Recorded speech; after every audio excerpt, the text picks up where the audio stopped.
भंडारा शहरातील ST डेपोमधून ST bus reverse घेत असताना 2 बापलेकांचा मृत्यू झाला असून मृतकाचे नाव रोहित खेडकर वय वर्ष 35 व त्याचा 3 वर्षांचा मुलगा रोनक रोहित खेडकर याचा देखील मृत्यू झालाय।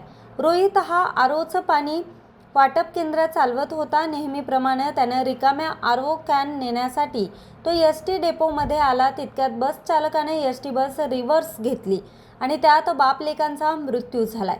या घटनेमुळे परिसरात हळहळ व्यक्त होत असून सध्या घटनास्थळी मोठ्या संख्येने नागरिक जमले असून तणावपूर्ण वातावरण निर्माण झाले। न्यूज रिपोर्टर चेतन समरीत, आज 24 तास, भंडारा।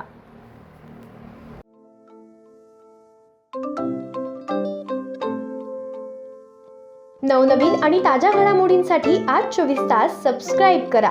त्याचबरोबर बेल आयकॉनवर क्लिक करा आणि मिळवा आमच्या बातम्यांच्या नोटिफिकेशन्स। तसेच आज 24 तासची प्रत्येक बातमी आपल्याला कशी वाटली हे कळवा, लाईक करून, कमेंट करून आणि आमच्या बातम्या शेअर सुद्धा करा।